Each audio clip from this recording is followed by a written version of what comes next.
Hi, welcome back to the channel. Today's video is going to be another lessons learned video with Dan Fishman, who ran for auditor of the state of Massachusetts. For those of you who subscribe because of the gun stuff or the army stuff, this isn't directly about gun rights, but it is talking about the only political party that is unwilling to compromise on your Second Amendment rights and your rights to self-defense. Now, next week might do another video about magazines and some of the interesting things that go along with it that you may or may not know, and hopefully that'll be helpful. But for this one, Dan's going to talk about some of the lessons that he learned on the campaign trail and how you need to adjust your message to appeal to the voters that you're trying to speak to, trying to reach, and hopefully having them vote for you. Now, it's about adjusting your message and not your principles. And one of the important things that he does bring up is, especially among the libertarian community, save some of your more radical positions for a libertarian debate club. Stay on topic and stay on the message that will resonate with the group that you're talking to. Get them open and receptive to your ideas instead of getting them defensive. I hope you enjoyed this video. It was great sitting down and talking with Dan, and hopefully I'm keeping these in manageable chunks.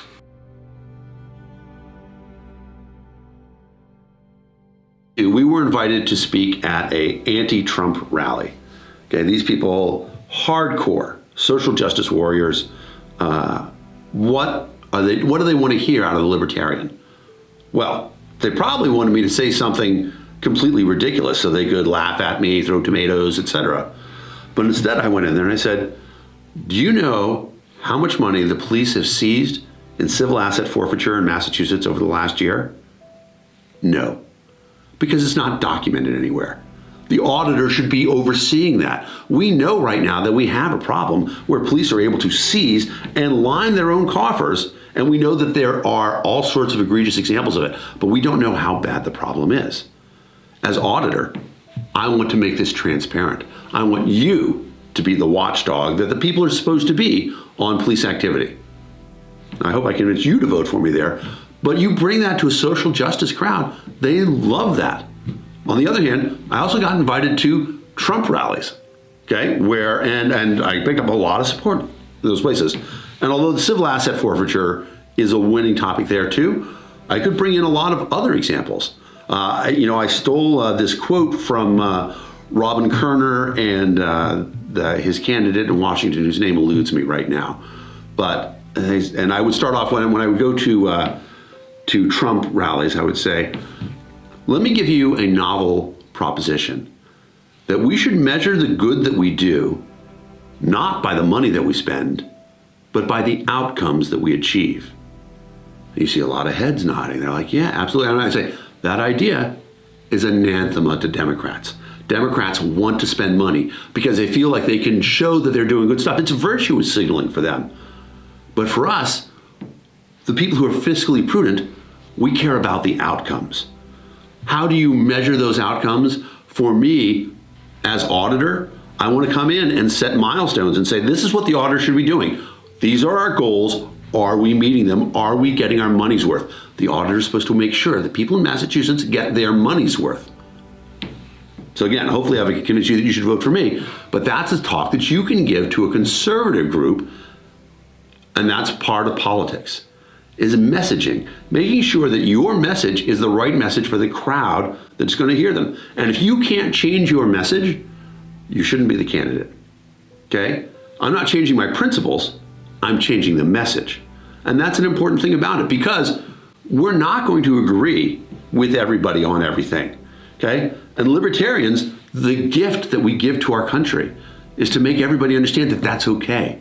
That it's okay that we don't agree on everything politically. Because Republicans and Democrats, I talked about how polarized we are right now. That's what they're telling everybody. It's not okay. The Republicans are saying it's not okay for you to agree with the Democrats on any issue. Even though, libertarians, we agree with Democrats on a lot of issues, right? We agreed with them on marriage equality, rather they agreed with us. We agree with them on cannibals, they agreed with us. All right, let's face it, we are the political thought leaders for both the Republican and the Democratic Party. They hear our great ideas and they come on board. But let's take advantage of that by pitching them the ideas that they're going to like. It's important to recognize that being a good candidate, refining the message, doesn't mean compromising your principles at all. at all. What it means is saying that you know that there are certain things that you can say that are going to, I don't know if you want to say trigger, I don't know if you want to say set people off.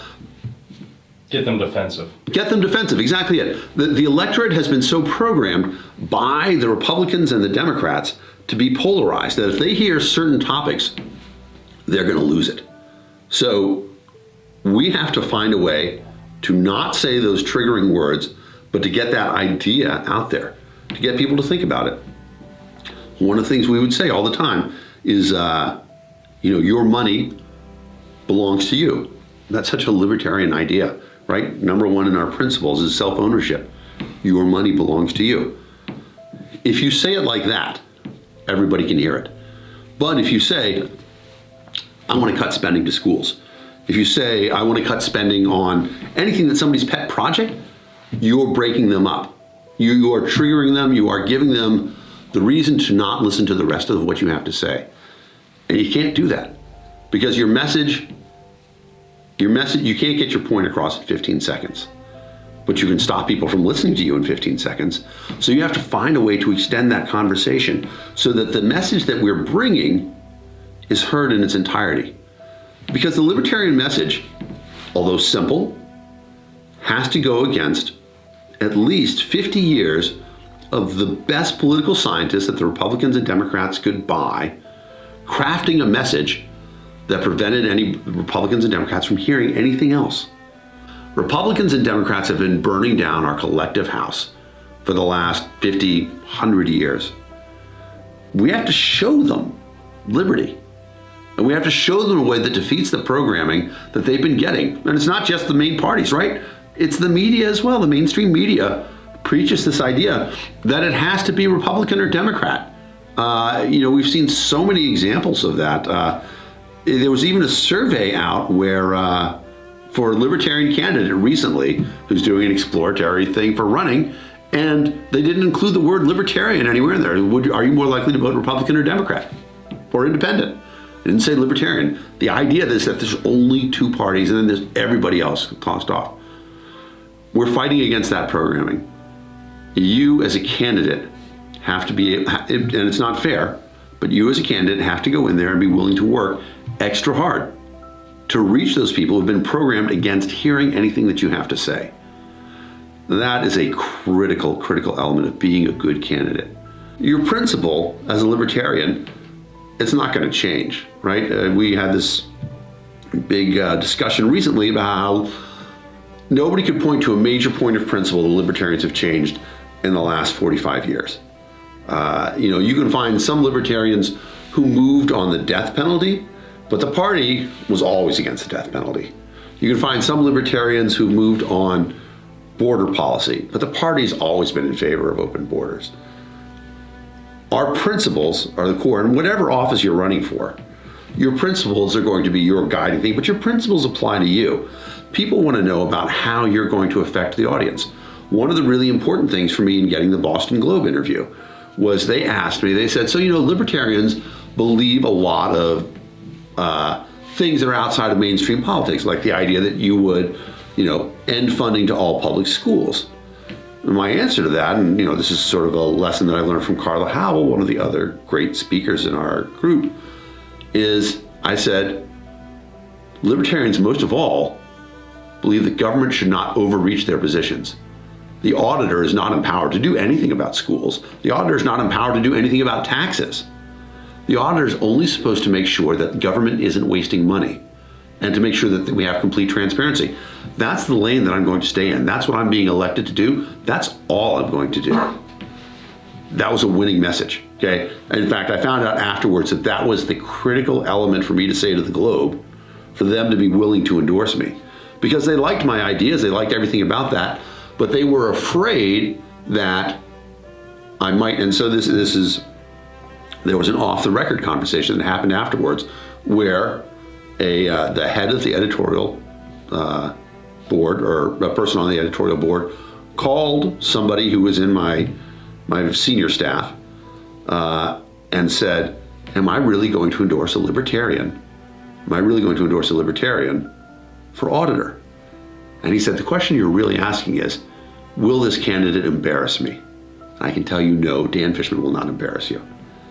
And that's a critical thing, because people want to support you, but they can't support you if you're going to embarrass them. And so you need to think about that. What am I bringing? Am I bringing something that is a message that makes sense, where I can say, Dan's going to do this. As a libertarian, this person is going to do this in this position. Or are they bringing somebody who is going to come out with, we have radical positions, and there's a time and a place for all of them. But your radical position about, about sex work, your radical position about sex work isn't appropriate to a conversation about school committee. Your radical position about, I have a radical position about intellectual property. I don't believe that, I believe that patents are a construct of government. We're not going to get rid of patents right away. We'd have a long conversation about this. Is intellectual property property? That has nothing to do with being auditor. Why would I ever bring that up in my campaign? I save that for Libertarian Debate Club. For those of you who tell me that you don't have access to Libertarian Debate Club, I don't believe you. Libertarian Debate Club exists in all sorts of places. You don't need to bring Libertarian Debate Club to other people. People who want to come to Libertarian Debate Club will show up for it. When you're talking to the voters, you're talking about the issues that are relevant to them. And it's important that we stay focused on that as well, because our message is strong. Have the faith in your message that it's applicable to any situation. Thank you for watching. There are numerous ways to support the channel. Links are all in the description. If you did run for office and you want to capture some lessons learned, please reach out to me at john@galt-works.com. Once again, thank you for watching.